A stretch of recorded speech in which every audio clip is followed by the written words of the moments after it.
Hello dear student, ज्ञान GS YouTube channel में आपका भरपूर स्वागत है। तो आज हम बात करेंगे उत्तर प्रदेश स्पेशल क्लास की। इससे पहले हमने उत्तर प्रदेश की दो क्लासें आपके सामने प्रस्तुत की हैं, जिसमें हमने पहले पार्ट में देखा था उत्तर प्रदेश की राजधानियों से रिलेटेड जो भी बातें थी वो हमने देखी थी। उत्तर प्रदेश की राजधानी इलाहाबाद में उत्तर प्रदेश है, उसको क्या भारत की राजधानी बनाया गया था या नहीं बनाया गया था, ये भी हमने आपके साथ डिस्कस किया। अगर बनाया गया था तो कब बनाया गया था। हमने देखा था कि मुख्यमंत्री की नियुक्ति कैसे होती है, केंद्र शासित प्रदेशों में कैसे नियुक्ति होती है, और आपके जो राज्यपाल होते हैं उनकी नियुक्ति कौन करता है। तो स्टेट में दो महत्वपूर्ण पद हमारे होते हैं, एक तो मुख्यमंत्री और दूसरा हमारा राज्यपाल का पद आपका होता है। किस अनुच्छेद के तहत नियुक्ति की गई है, किस अनुच्छेद के तहत उनकी चर्चा की गई है, ये हमने फर्स्ट पार्ट को देखा था। उसके बाद भी हमने सेकंड पार्ट को देखा था कि उत्तर प्रदेश की भौगोलिक स्थिति को।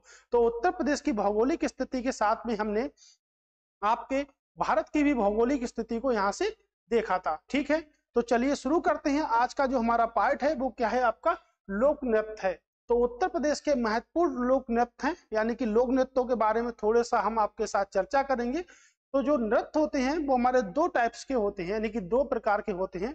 एक तो होता है हमारा शास्त्रीय नृत्य, और दूसरा जो हमारा नृत्य जो होता है उसको हम क्या कहते हैं, लोक नृत्य कहते हैं। तो जैसे हमारा शास्त्रीय नृत्य जो होता है उसको हम क्लासिकल डांस कहते हैं। ठीक है, क्लासिकल डांस क्या होते हैं इसको थोड़ा बाद में समझेंगे। पहले समझ लेते हैं कि जो लोक नृत्य होते हैं जिसको हम फोक डांस कहते हैं वो हमारे कौन से डांस होते हैं। तो फोक डांस जो होते हैं उनकी कोई रूपरेखा नहीं होती है, यानी कि उनकी कोई रूपरेखा इसलिए नहीं होती जैसे हम कर दें नागिन डांस। तो नागिन डांस तो वैसे नागिन डांस नहीं है, जो एग्जाम्पल की बात आपके साथ करते हैं।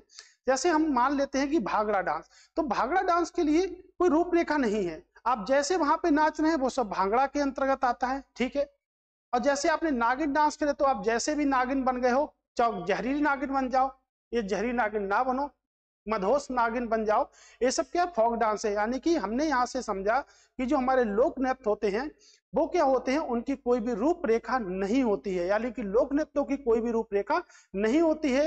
लेकिन शास्त्रीय नृत्यों की क्या होती है, रूपरेखा होती है। जैसे हम बात करें भरतनाट्यम, तो भरतनाट्यम को हम गलत तरीके से नहीं कर सकते, तो उसके लिए एक रूपरेखा तैयार की जाती है, उसी के आधार पर करेंगे। जैसे कथकली हो गया आपका, ठीक है, कथक हो गया, मोहिनी अट्टम हो गया, कुचिपुड़ी आपका हो गया, ये सब क्या है हमारे, ये हमारे सब भारतीय शास्त्रीय नृत्य हैं जिन्हें हम क्लासिकल डांस कहते हैं। तो भाग डांस की कोई भी रूपरेखा नहीं होती है, जिससे हम कहते हैं लोक नृत्य। ठीक है, तो लोक नृत्य के बारे में आज हम चर्चा करेंगे। टॉपिक है हमारा उत्तर प्रदेश के लोक नृत्य, जिसकी कोई भी रूपरेखा नहीं है। ठीक है, हम रूपरेखा बना सकते हैं लेकिन कोई अस्तित्व इनका नहीं होता है ज्यादा से। ठीक है, रूपरेखा के अंतर्गत। जैसे भांगड़ा को हम कैसे भी कर सकते हैं, किसी को डांस आता है नहीं आता, बट भांगड़ा पे शादियों में सब डांस करते रहते हैं एक दूसरे के ऊपर नीचे चढ़ के। ठीक है, इसको कहते हैं हम भांगड़ा। ठीक, तो लोक नृत्य की बात करते हैं, तो चलते हैं लोक नृत्य क्या होते हैं। ठीक है, अच्छा उससे पहले शेड्यूल लगा हुआ है आपकी क्लास का। तो उत्तर प्रदेश स्पेशल में हम 4 बजे मिलते हैं। ठीक है, और दोनों पार्ट आपके उत्तर प्रदेश स्पेशल है। वीडियो को देखना इसलिए आप ना भूलें क्योंकि वीडियो का री एग्जाम भी है आपका। ठीक है, इतिहास में हम सिंधु घाटी सभ्यता को पार्ट को पूरा कर चुके हैं, यानी कि हमने कंप्लीट सिंधु घाटी सभ्यता को पढ़ा है। ठीक है, भूगोल में हम शुरुआत करेंगे वायुमंडल की, यही हमारा हमेशा का शेड्यूल रहेगा। आपके लिए हम बहुत ही जल्द क्लासेस शुरू करेंगे आपकी साइंस की, तो साइंस की बहुत ही जल्द क्लासेस आपके साथ शुरू करेंगे। ठीक है, आप पीडीएफ चाहिए तो आप व्हाट्सअप करिएगा हमें इस नंबर पे। ठीक है, आपको व्हाट्सअप करने के बाद आप लिखिएगा अपना नाम, अपने जिले का नाम, अपने स्टेट का नाम, हमको व्हाट्सअप कर दीजिएगा और आपको पीडीएफ यहाँ से प्राप्त हो जाएगी। और टेलीग्राम लिंक से भी आप जुड़ सकते हैं। ठीक है, तो ये हमारे टेलीग्राम के लिंक है, इससे भी आप जुड़ सकते हैं, ज्ञान जीएस। ओके, तो देखिएगा लोक नृत्य की बात करेंगे तो लोक नृत्य आखिर कहते किसे हैं। तो प्रश्न है हमारा कि लोक नृत्य क्या होते हैं, तो मनोरंजन की दृष्टि से किए जाते हैं। हमने बताया नहीं आपको भांगड़ा कैसे भी हम करें, भांगड़ा नागल डांस को, तो मनोरंजन की दृष्टि से लोक नृत्य भी एक महत्वपूर्ण विधा है। तो मनोरंजन की दृष्टि से एक महत्वपूर्ण विधा है। यह विधा किसी भी संस्कृति की एक प्रमुख कड़ी होती है। तो प्रमुख कड़ी होती है आपकी, यानी कि मनोरंजन की दृष्टि से किए जाते हैं लोक नृत्य। आपके प्रदेश के प्रत्येक अंचल में लोक नृत्य में विभिन्नता के कारण ही लोक नृत्य में विभिन्नता पाई जाती है, यानी कि हर राज्य का अपना एक अलग है ब्यौरा कि कैसे हमको नृत्य करना है, कैसे उसके अंतर्गत हमें डांस करना है। ठीक है, हम नागिन डांस करें, भागड़ा नागल करें, गरबा करें, ये सब हमारा आपके क्या है, ये सब आपके लावड़ी करेंगे, ये सब आपके लोक नृत्य हैं विभिन्न विभिन्न राज्यों के। लेकिन हम पढ़ेंगे उत्तर प्रदेश के लोक नृत्य की बात करेंगे। ठीक है, लोक गीत नहीं, लोक नृत्य की बात हम करेंगे। ठीक है, तो सबसे पहले मोस्ट इंपॉर्टेंट, तो सबसे पहले हम देखेंगे कि ब्रज क्षेत्र के अंतर्गत कौन कौन से लोक नृत्य होते हैं। तो प्रश्न दो प्रकार से आपके पेपर में बनेगा। एक तो टाइप्स बनने का ये है कि जैसे किसी नृत्य को ले लिया, पूछ लिया यह नृत्य किस क्षेत्र का है, बुंदेलखंड क्षेत्र का है, ब्रज क्षेत्र का है, या आपके किसी अन्य क्षेत्र का है। दूसरा ये पूछेगा कि निम्नलिखित में से कौन सा नृत्य बुंदेलखंड क्षेत्र का नहीं है, कौन सा नृत्य जो है आपके सोनभद्र में नहीं होता है, कौन सा नृत्य ब्रज क्षेत्र का नहीं है, कौन सा नृत्य ब्रज क्षेत्र का है। यानी कि तीन टाइप से हमारे प्रश्न बनते हैं। तो सभी को देखते हैं।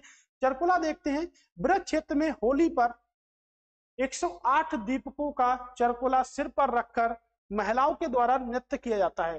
तो 108 दीप क्या रखते हैं, सिर पर रखते हैं, और महिलाएं उसके बाद डांस करती हैं। देखिएगा कितना जबरदस्त, कितना अच्छा नृत्य होगा कि 108 दीप रखते हैं। कि आप देखना चाहेंगे 108 दीपों को, तो 108 दीपों की बात करते हैं। ठीक है, ये देखिएगा 108 दीप। ठीक है, यानी कि 108 दीप यहां से रखेंगे ये।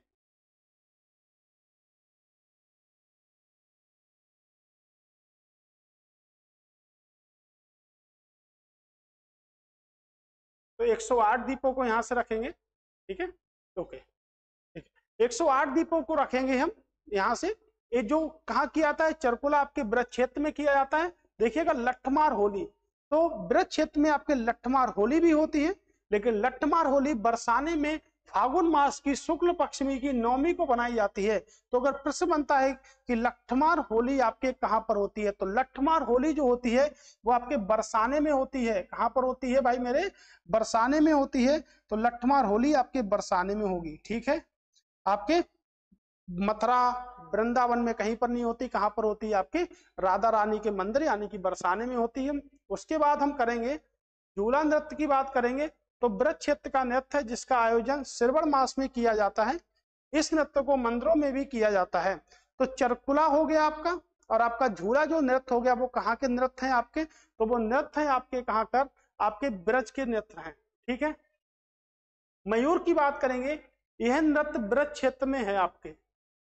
ठीक है, इसमें नृत्य के दौरान मोर के पंखों से बने विशेष वस्त्र जो हैं वो क्या करे जाते हैं, धारण किए जाते हैं आपके।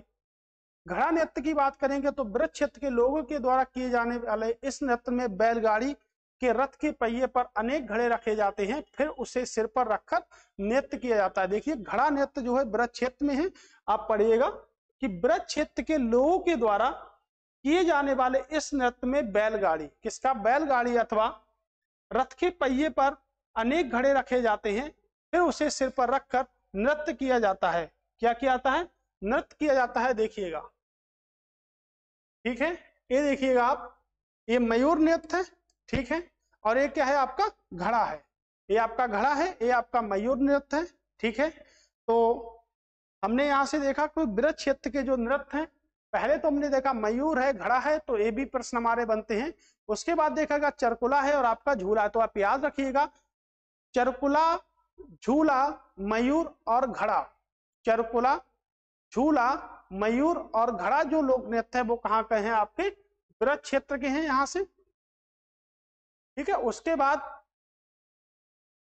बुंदेलखंड क्षेत्र के हम नृत्यों की बात करेंगे। तो बुंदेलखंड क्षेत्र की बात करेंगे ख्याल नृत्य। ये पुत्र जन्मोत्सव पर बुंदेलखंड में किया जाता है। तो पुत्र जन्मोत्सव पर कहा किया जाता है, बुंदेलखंड में किया जाता है। इसके अंतर्गत रंगीन कागजों तथा बांसों की सहायता से मंदिर बनाकर फिर उसे सिर पर रखकर नृत्य किया जाता है। तो क्या होता है, कागज और बांसों की सहायता से मंदिर बनाया जाता है, फिर उसे सिर पर रखा जाता है और फिर नृत्य किया जाता है। घोड़ा नृत्य जो है वो आपके बुंदेलखंड क्षेत्र में मांगलिक अवसरों पर बाजों की धुनी पर घोड़ों के द्वारा किया जाता है। किसके द्वारा किया जाता है, तो आप याद रखिएगा सिर्फ कहां पर आपका होता है। तो घोड़ा जो नृत्य होता है वो आपके कहां पर होता है, वो आपके बुंदेलखंड क्षेत्र में होता है। ख्याल आपके कहां पर होता है, बुंदेलखंड क्षेत्र में होता है। कह रहे धुरिया जो होता है वो भी आपके कहां पर होता है, बुंदेलखंड क्षेत्र में ही होता है। तो हमको यही याद रखना किन क्षेत्रों में प्रचलित है, तो बुंदेलखंड क्षेत्रों में आपके प्रचलित है। ठीक है, स्त्री वेश धारण कर कर, नृतकों का वेश धारण करके स्त्री करती है इसको। ठीक है, ये बुंदेलखंड क्षेत्र में किया जाता है। कौन सा नृत्य है आपका? देवी नृत्य। तो देवी हो गया, धुरिया हो गया, सब कहां पर? आपके बुंदेलखंड क्षेत्र में आयोजित किए जाते हैं। राई मोस्ट इंपोर्टेंट है आपका राई नृत्य। यह नृत्य बुंदेलखंड क्षेत्र की महिलाओं के द्वारा बसंत उत्सव व कृष्ण जन्माष्टमी आदि के अवसरों पर किया जाता है। इसको मयूर की भांति किया जाता है। किसकी भांति किया जाता है? यानी कि मोर की भांति किया जाता है। तो प्रश्न याद रखिएगा कि राई नृत्य जो है वो किन क्षेत्रों में होता है? तो बुंदेलखंड के क्षेत्रों में आपके होता है। ख्याल किन क्षेत्रों में होता है? तो बुंदेलखंड के क्षेत्र में होता है। देवी किस क्षेत्र में होता है? बुंदेलखंड के होता है। धुरिया किस क्षेत्र में होता है? तो बुंदेलखंड के क्षेत्र में होता है आपके। यानी कि हम 5 नृत्यों को देखे हैं। ख्याल हो गया, घोड़ा हो गया, धुरिया हो गया आपका, ठीक है, राई हो गया, यहां से देवी नृत्य आपके बुंदेलखंड क्षेत्र का हो गया।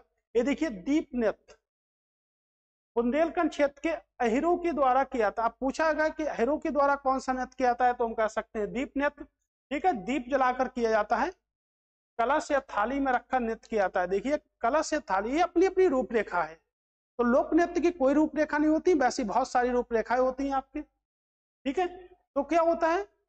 एक कांडरा लोक नृत्य देखिए, ये भी आपके बुंदेलखंड में धोबी समाज के द्वारा, स्त्री पुरुष द्वारा किया जाता है विवाह उत्सव पे। तो धोबी समाज के द्वारा किया जाता है उत्सव आपका।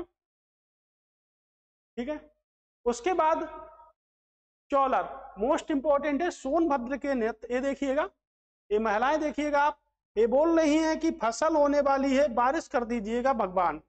ठीक है, तो कहां कहां पर होता है? आपके मिर्जापुर व सोनभद्र 8 जिलों में यह नृत्य अच्छी वर्षा व अच्छी फसल के लिए किया जाता है। अच्छी वर्षा व अच्छी फसल के लिए यह नृत्य किया जाता है। ठीक है, आप याद रखिएगा। ठीक है, ढर करही जो नृत्य है, ये भी कहां पर? आपके सोनभद्र जिले में जनजातियों के द्वारा किया जाता है। इसमें जानवरों के सींग लगे वाद्य यंत्र बजाकर नृत्य किया जाता है। देखिएगा, ये देखिएगा आप, कितना अच्छा पिक है आपके लिए। ठीक है, तो याद रखिएगा कहां पर होता है? आपके सोनभद्र जिले में आपके होता है। ठीक है, ये देखिए पाई डंडा मोस्ट इंपोर्टेंट है। पाई डंडा कहां पर होता है? तो देखिए गुजरात के समान होता है, तो गुजरात में भी आपके पाई डंडा होता है। ठीक है, अब बुंदेलखंड क्षेत्र में किसके द्वारा होता है? तो अहिर जनजाति के द्वारा होता है, यानी कि अहिरों के द्वारा होता है, यानी कि यादव कुल के लोगों के द्वारा बुंदेलखंड में होता है आपके। ठीक है, तो इसको भी आप याद रखिएगा। तो पाई डंडा कहां पर? आपके बुंदेलखंड में होता है। किसके समान है? तो पूछा सकता, गुजरात के डांडिया के ही समान है आपका पाई डंडा भी। ठीक है, तो हमारे यहाँ से थोड़ा सा हम रिवीजन देखते हैं, जल्दी जल्दी देखते हैं थोड़ा सा रिवीजन। और रिवीजन की क्लास में हम देखते हैं कि जो आपका मोस्ट इंपोर्टेंट, आपको मैं बता रहा हूं कि मोस्ट इंपोर्टेंट हमारे कहां पर हैं। तो आपके देखिएगा, ए आपके लिए पूछेगा किस क्षेत्र में होता है? तो ब्रज के क्षेत्र में होता है। ब्रज में कौन कौन से नहीं होते? तो आपका चरकुरा हो गया, झूला हो गया, ये ब्रज क्षेत्र में होता है। ये मयूर आपका हो गया, घड़ा आपका हो गया, ये आपके कहा? ब्रज क्षेत्र में हो गए। ठीक है, उसके बाद ख्याल नृत्य हो गया, घोड़ा नृत्य हो गया, राई हो गया, पाई डंडा हो गया, ये सब आपके क्या हो गए? बुंदेलखंड क्षेत्र में हो गए आपके। ठीक है, देवी हो गया, धुरिया हो गया आपका। राई इंपॉर्टेंट है आपका। राई या पाई डंडा आपके एक एग्जाम में पूछे जाते हैं। चरकुला आपका पूछा जाता है। ठीक है, मयूर नृत्य भी पूछ सकते हैं, लेकिन पाई डंडा, राई और चरकुला मोस्ट इंपॉर्टेंट है आपके लिए। ठीक है, चौरार भी इंपॉर्टेंट है आपके लिए। तो कुल मिला के हमने देखा कि पाई डंडा हमारा लास्ट पॉइंट था, और उसके बाद ये हमारी क्लास का शेड्यूल है, आपको मैंने शुरुआत में ही बताया था। ठीक है, तो व्हाट्सएप ग्रुप पे अगर पीडीएफ चाहिए है तो आप यहां से ले सकते हैं, हमारे व्हाट्सएप नंबर से पीडीएफ आप हमें मैसेज कर दीजिएगा। Thanks for watching. फिर से मिलेंगे आप लोगों के साथ में उत्तर प्रदेश के पार्ट नंबर 4 के साथ में। ठीक है, नमस्कार।